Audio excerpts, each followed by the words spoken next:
Hello everyone, this is Carol. Welcome to another series on self-awareness. Today what I'm going to present to you is the difference between personality and individuality. Personality has the root word persona, and back in Roman times the persona was a mask. In modern times the persona is the mask that we wear, that we show the world who we are. Our individuality is just a modern term for our soul. So we have within us a lower self and a higher self. The soul wishes to express our potential. The personality is created each lifetime by our family, our religious beliefs, our upbringing, our culture, society's norms, the belief systems that are handed down, spoon-fed, or we learn to believe, and that they're not always correct. They certainly aren't always based on truth. So the personality works through the soul, and there is always this struggle. Continuing on with the soul has an ideal, and this is a phrase coined by Edgar Cayce. That ideal is also known as your soul purpose, your mission, to come back with every incarnation to manifest a state of consciousness in order for the soul to evolve. We come back many lifetimes with the same soul in order to evolve, to grow, ultimately always to benefit humanity, to be of service to humanity. The personality is ego-based. We identify with our egos as the I, and we may define ourselves as who I am is what I own, what I look like, who I'm married to, what my job is. It is outside of ourselves. It's the outer world, where it isn't with the soul. The soul is our inner world, our love, our energy, our knowing, our wisdom, our highest potential. The personality is always in command. The ego, which there is an acronym in some spiritual circles known as edging God out.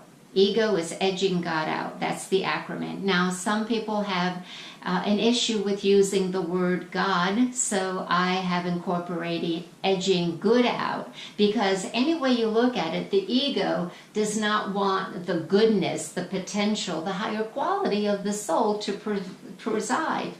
And even though we may be walking the path, doing the best we can, we see that there's ebbs and flows, that there's ups and downs, and that is the problem of the personality self, because it is based on 10% of truth, conscious awareness.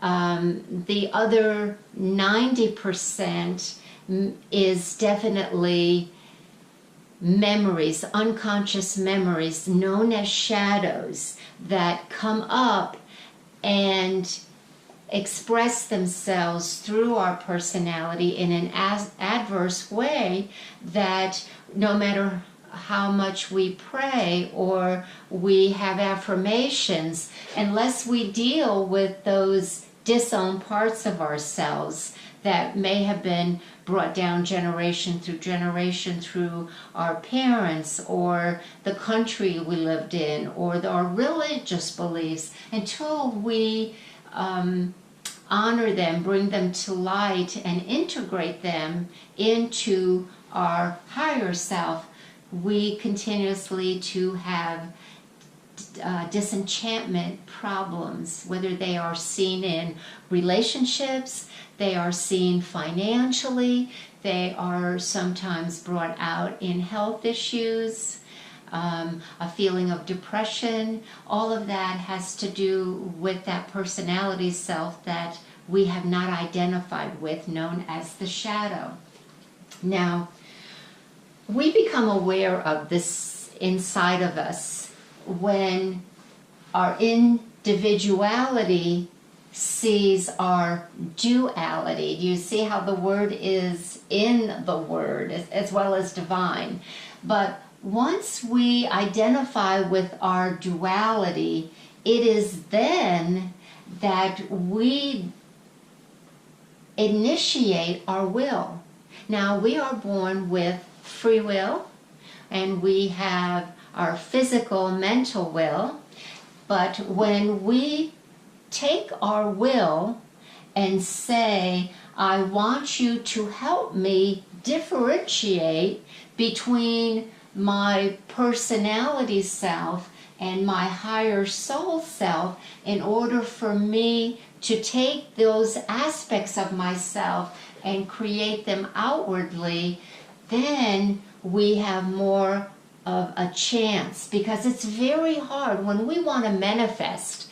We have to ask ourselves, what am I manifesting with? Am I manifesting with my ego self that always seems to be wanting to fill a void, an emptiness that we have inside of us? Or am I using my higher self, my soul self, to manifest this into my life for a greater purpose? At that point, your will, which becomes more refined and more brought up to the surface, goes into working by looking at the content of your mind.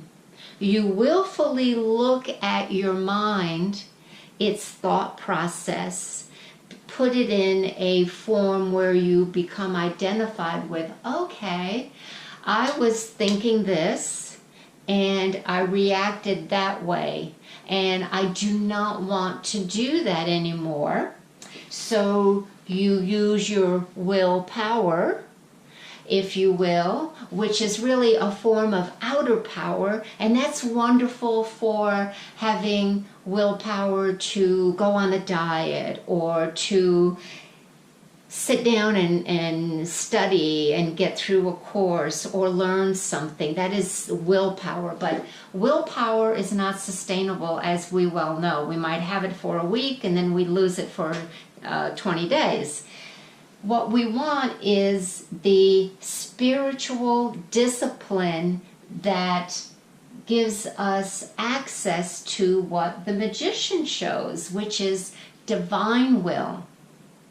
So that when we take the will that we are given and we discipline it through meditation, contemplation, right action, becoming more self-aware, becoming conscious of why you say what you do, why you react to outside stimulus. Sometimes the personality will have a stimulus and an automatic response. It's when you're able to pause and step back from that, that you are now becoming more magician-like, will you, more in command to take your purpose of your will and manifest greater life results. So we're taking the divine will, bringing it down to earth, our higher self down to earth. And as you can see, he has the 4 elements on the table, because the 4 elements, and of course in the tarot, the 4 suits, are the tools that come back with the Fool to use to initiate your life. You are going to have your emotions to work with. You are going to have your willpower through your wands, the stave. Those are your fire energy. Those are your spirit energy. You have your thinking qualities. That's the swords, that's your mind, that's your reasoning ability and how you're going to use that. And of course, you have the pentacles, which is the your skills, tangible assets, your home, the money that you need in order to live and to maintain. So the incarnated soul comes with a purpose, and what's fascinating about the Fool card is the clothes on this androgynous person. We don't know if it's a male or female, or has, of course, the duality of both. These zodiac signs show us the personality. Okay, now what do I mean by that? First of all, the soul needs a vehicle to express itself in order to accomplish all this. That vehicle is the personality. The soul chooses to come back each lifetime with a higher purpose, with a goal, with a mission, with an intention. Prior to that, the soul with other souls gets together and they form a contract. And it has to do with the potentials of what that soul is going to need in order to acquire and manifest that higher level. Those potentials, those qualities, and those lessons that the soul wants you to learn in order to evolve have come through the personality due to the zodiac signs. Now, as you recall, you